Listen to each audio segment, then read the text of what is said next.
Welcome back. I feel that we have to confront the reality that the world is becoming fascist. Not 1930s fascism. I'm not talking about Hitler in the brown shirts or Mussolini in the black shirts. I'm not talking even about Stalin's version of totalitarianism in the old Soviet Union. I am talking about a modern form of fascism. Years ago, I used to call it invisible fascism, but I don't think it's invisible anymore. It is unacknowledged, however. I think we're moving into a society where the generation of fear is now the new normal. So what does this have to do with UFO disclosure? Well, I think it actually has a lot to do with UFO disclosure. I'm currently in discussion with my very good friend and colleague Steve Bassett over a possible disclosure event. We're trying to get this going for Toronto at the end of September of this year. And in thinking about that, I'm continually revisiting my thoughts on the whole concept of disclosure. It's funny to me when every now and then I find some extremely ignorant comments by commentators, a few of them well-known authors in the UFO field, who think that they know my opinions on disclosure when it's obvious to me that they haven't listened to a single thing I've said about it. They make all kinds of assumptions. Assumption number one being that I somehow believe that, oh yeah, disclosure is going to just solve all of our problems, make the world a better place. If anything, I have been saying for the longest time that the disclosure of the UFO reality and the cover-up that has been associated with it for all of these years will in all likelihood exacerbate, at least for a certain period of time, not ameliorate, but exacerbate a lot of the problems, social problems that we are dealing with in our world today. I don't think it's going to make the world less chaotic. I think it can make the world easily more chaotic for quite some time. The reason that I support disclosure, however, is one is a philosophical reason. I just think that we are better served with a foundation of truth rather than a foundation of lies. We're talking about a reality of a phenomenon that millions of people in the world have interacted with over the decades, millions. And in fact, they've dealt with this phenomenon typically on their own, atomized, isolated from other citizens, unable to talk with other people because they don't know anyone else who's had these experiences. And the reason they don't know anyone else has had these experiences is because they're under a media barrage that ridicules the phenomenon and makes people ashamed to talk about it. So people simply go through their lives thinking that they and they alone have had this bizarre experience. Well, I have news for you. A lot of people have had bizarre experiences with a reality that they do not know how to explain. So it just seems to me on that basis alone, this philosophical position, that we are better served with the truth than with lies. It's very simple. I just can't believe that we have a better world based on fiction than on truth. Whatever destiny we as a species, as a civilization are going to have, how can we achieve it based on fiction, based on lies? I would say we cannot achieve it on that basis, that we can only achieve whatever we are meant to be based on truth. And, the fact is that truth is not necessarily pleasant. Truth is not necessarily something that we want to hear, but it's truth. And you cannot build a better world if you don't have truth. But, I started this segment by talking about fascism, and I want to tie this now into the necessity of disclosure. We are in a world where as I have occasionally put it, the extraterrestrial question is the secret sauce that flavors the bad meal known as geopolitics. That's a sentence that one of my Facebook friends helped me to put together. In other words, those people at the top of our human pyramid, I think that there are a very small group of people who are well aware of everything or nearly everything associated with the reality of the UFO phenomenon. And I'm making an assumption here that this is connected with extraterrestrials. Maybe it isn't. Maybe the UFO phenomenon is dominated by an intelligence that is not extraterrestrial, but is also not from our civilization. I guess there's different possibilities here. I think extraterrestrial is still a very reasonable supposition, but I will acknowledge that maybe there's something else going on here. To me, that's almost not even important. The important thing is that this is an intelligence that does not stem from the civilization that you are living in and that I am living in. But the larger question here, the larger point that I'm making is that the reality of that phenomenon is not the only thing that the controllers of our global civilization are concerned about. They've got other things on their mind. The UFO secret is only part of the larger picture for them. What's the rest of the larger picture? Well, one is owning every single thing on this planet. Like I've been talking about. Water, yes, check. Genetically modified food that they want to shove down your throat for the rest of all time, check. Every mineral in the ground that you can think of, check. All the intellectual property that you will read or listen to for the rest of your life, check. They want it all, and they want more than that. And you know what? They're going to get it if we don't stop them.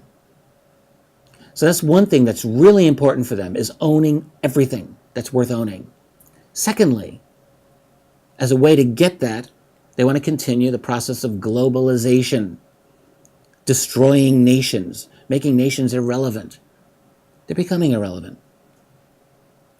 So what we have instead are global structures of power, global treaties that are not even called treaties, like the Trans-Pacific Partnership, TPP, or TTIP, which is the version of TPP for the Atlantic side of things, where national laws just will not any longer matter. You want to create a law in your community to protect your local environment from some nasty thing that some corporation is doing, and the result of these treaties is that the corporation will be able to sue your nation or maybe your town, for all I know, for damages to their profitability or potential profitability. Yes, that's in these agreements that are being, the attempt is to shove them down our throats without anyone even reading them. In other words, the point is that local people are losing control over their lives, so that banks, privately owned banks and financial groups, exercise dominant control over entire populations. What we're looking at, in other words, is the creation of a completely new global political paradigm. And the problem that people are having is they're not aware that this is happening because no one's really telling them. They're still going to school as kids thinking, oh yeah, we elect our member of Congress and we have checks and balances, and if we don't like this member of Congress, we can vote them out and we'll bring someone else in. And like, I'm going to tell you, that's not the system anymore. That's a dead system. That's a corpse of a system. Yes, it still exists, but it's irrelevant, because all those members of Congress and all those members of all the other elected officials are owned by banking and financial groups anyway. These guys don't care. Like, they'll pass horrible laws, and if you vote them out of office, it doesn't matter. They don't give a damn, because they end up going to work for those pharmaceutical companies or the banking industries or whatever. And then you just bring someone else in and they'll just do the same thing. That's how the system, in fact, works. So that's part of their goal. Another part of the goal, as I talked about in the last segment, is the complete gutting of an entire class of a nation, the middle class. In my poor country, the United States, 51% of Americans make less than $30,000 a year. How do you live on that? 38% make less than $20,000 a year, and 25% of Americans have a negative net worth. What is going on? So this is happening. This is a reality. I talked about TTP. I talked about TTIP. I talked about globalization. Then there's the robo-apocalypse. This is a real phrase. Real economists and real techno experts are talking about it. It's not simply that low-level, low-skilled jobs are becoming automated. That's happening. But now what we're seeing in the next 10 years, middle-level jobs, mid to upper-level jobs are all becoming automated. They call it the robo-apocalypse. And it's not like the Terminators are coming out to kill you. No, it's just that the automated systems are coming to take your jobs away. So my question is, in this type of a situation, over the next generation, the generation that my children are part of, that they and their peers are going to have to go out and try to make a living, how are they going to do that? How will people make a living? These are real serious problems. I'm going to come up to disclosure. I haven't lost my train of thought here. So our would-be handlers, what are they trying to do? They're trying to create their own, I've talked about a breakaway civilization in the past. Well, they're trying to create a breakaway financial structure, their own type of variation of a breakaway civilization in which these global systems are in place that have broken away from national control, from individual nations and citizens, essentially to destroy nations. And we're seeing the literal destruction of several nations right now to the banks. I just came back from Greece. Greece is a nation that I truly weep for. With friends like that, who needs enemies? Greece is being completely destroyed by private banks right now. Or a nation like Ukraine, which was the victim of a CIA-engineered coup in 2014 and has been down the hellhole ever since. But not just those nations, all nations increasingly are going away to a new system of international royalty. And by the way, this is a system that requires the generation of things like false flags and regime change and propaganda control and mind control and population control of all sorts as a way to maintain itself. Rule by fear, rule by lie, rule by misdirection. So that's the world we are moving into. And by the way, these handlers of ours, these elites, I believe, not only are they aware of these there's goals, of course, but not only are they aware of an extraterrestrial presence or the presence of an other, as I'll often call it, but I have come to believe that they also have probably a long-standing esoteric knowledge. I came to this simply by, I guess, doing my own research. A key source in turning me around on this was classic work, I would say, of genius by Manly P. Hall, a book called The Secret Teachings of the Ages, in which he really laid out for me, and I think if you've bothered to read this, it's well worth your time, the true esoteric history of many of the global world religions of thousands of years ago. And what came through to me loud and clear is that these, like all of the major religions of the world, have their own esoteric tradition that is only available to initiates who've done the hard work to understand what it's about. And it seems to me that there is in all likelihood a continuity that has gone through the ages, through the millennia, through all the many centuries. And is it possible that the people at the top of our human pyramid today maintain a certain type of esoteric knowledge? We might call it occult knowledge. Is it possible? I would say it's absolutely possible. It might be true. There's certainly no shortage of rumors and leaks toward that effect. So it's a weird situation when you really think about it.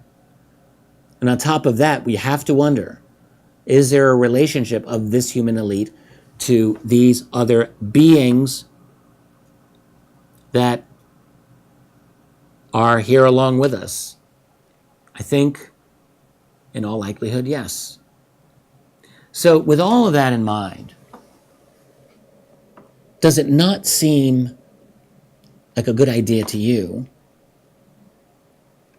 that we find a way for the people to take back and eliminate this sense of helplessness that is being foisted upon us, and force open somehow the deepest, darkest, most powerful secret of our time, which is the reality of this phenomenon we call UFOs, the reality of an intelligence that is behind that phenomenon, and the reality of a cover-up that has existed for an entire human lifetime now to keep all of this under wraps.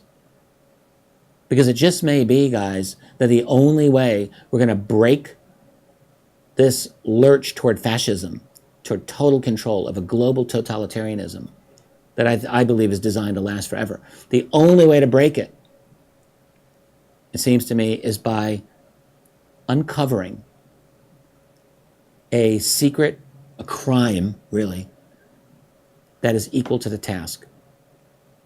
In the United States, I wonder, maybe 9/11 might go a long way toward doing that. If we were to open up the truth on 9/11, I think that would be very, very significant. Absolutely would be significant. Would it be enough? I don't know. Maybe, maybe not. But the UFO secret, I think that actually is absolutely big enough. You know, the problem is a lot of alternative researchers just do not have an appreciation of how significant the UFO topic actually is. And for that reason, it alone may have the potential to truly to rock our world once it comes out. A people-driven disclosure, not the kind of disclosure that I now believe is in the works. I believe there is a disclosure in the works, and it's not a pretty one. It's fascist disclosure. I talked about this in my very last program that I did a few weeks ago before I went on my travel adventures.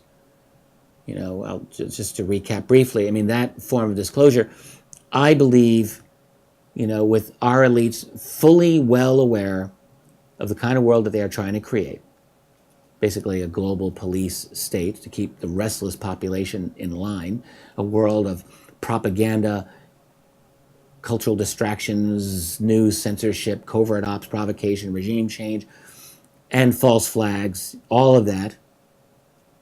And in such a world, particularly a world where they're probably looking at an endgame of advanced artificial intelligence, quantum computing, total control over DNA, organic 3D printing, a class-based transhumanism. Sounds creepy? It is creepy. Think about it. It's going to be possible in another generation, easily, for people who can afford it to have better genes for their kids, to have longer lives for their kids, more intelligence, more strength, maybe with some nice implants along the way. Do you think that'll be for everyone? Doubt it. So it'll be a utopia for those who can afford it, a total dystopia for the rest of us. That's the world we're moving toward. Now, lurking in the background of all of this is this UFO reality, which cannot be kept secret forever. Our world is too disruptive. Our world is too revolutionary. Human society is going through way too much change for it to be forever swimming below the surface. So it's going to come out. So therefore, I believe that what we are seeing is the beginnings of a kind of global rebranding of the UFO. And, I'm thinking of the recent appearance by Hillary Clinton on the Jimmy Kimmel Show.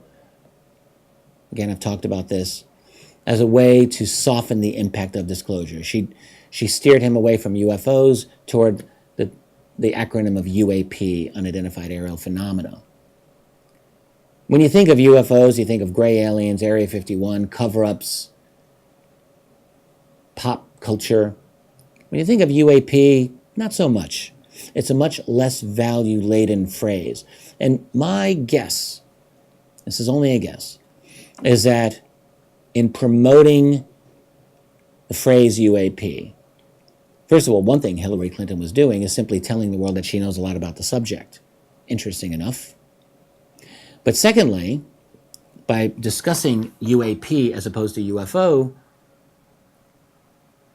you know, if the president of the United States were to talk about UAP as a phenomenon that's real, I'm wondering if they believe that they can therefore steer the topic away from such questions as conspiracies and cover-ups and alien bodies being held at Wright-Patterson Air Force Base and the like. Essentially, in other words, to drain the blood out of the subject. I think that is a real possibility. I don't think that they're anywhere close to being able to get away with it right now, but maybe in another 10 years they will be. Maybe in another 20 years they will be. Yes, I think so. If they've toxified enough of the population through bad food and pharmaceuticals, yes. If they've poisoned the minds of people through not simply reality TV shows and, you know, stupid game shows, but also through having a whole new generation of young people growing up playing virtual reality video games, where people basically just, you know, kind of opt out of reality. Is it possible then that in the context of a 24/7 virtual fascist society, an entertainment complex that simply dominates the mind, a spin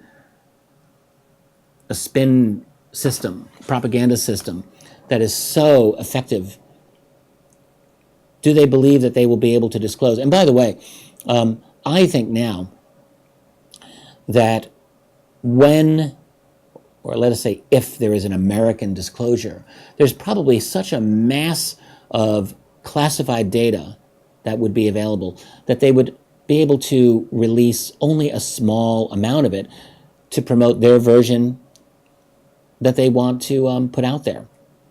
Understand? In other words, if you've got this huge wealth of classified UFO data and you want to disclose the reality of this phenomenon, you can, I think in all likelihood, it would be possible to select whatever portion they want to select to promote their agenda. And that agenda would be definitely to increase, not decrease, their hold of power over society.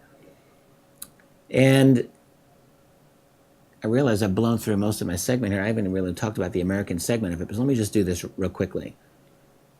I did an interview. It's now on YouTube, and it's also on earthmysteries.com. earthmysterynews.com. I'm not alone in the room here. earthmysterynews.com. Go check it out. It's about 10 minutes, 12 minutes. And what I said, it's also on YouTube. I had this realization that American-led disclosure is probably not in the world's best interest. I think, unfortunately, that the United States has become such a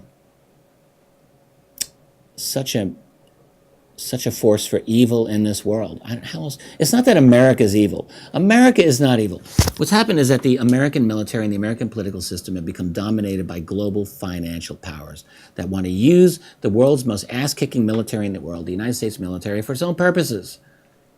So you go into Iraq and you steal $30 trillion worth of oil under the ground and sell it off to multinationals. You go off into Afghanistan and obtain trillions of dollars worth of minerals under the ground there. You go destroy the nation of Syria because of natural gas pipelines and grand geopolitics that have nothing to do with the benefit or anything else to do with the United States. It all has to do with global financial interests. But the United States is being used for these purposes. But it is not in the interest of the world for the United States, I think. Certainly not for President Obama, or if Hillary Clinton or if Donald Trump gets in. I don't believe that if they were to disclose the reality of UFOs, and I don't think that that is in the plans, but if they were, I don't believe it would be a good thing for the world. Much better would it be if some other national leader were to have the courage to do it and take the power away from the United States, because that is what is needed in this world today. The United States political structure does not need more power. The world needs less, not more, American power. When the United States leaves in its wake a trail of destroyed nations, there's really nothing else to say about it. A US-led disclosure is, in all likelihood, not going to be a good thing for the world.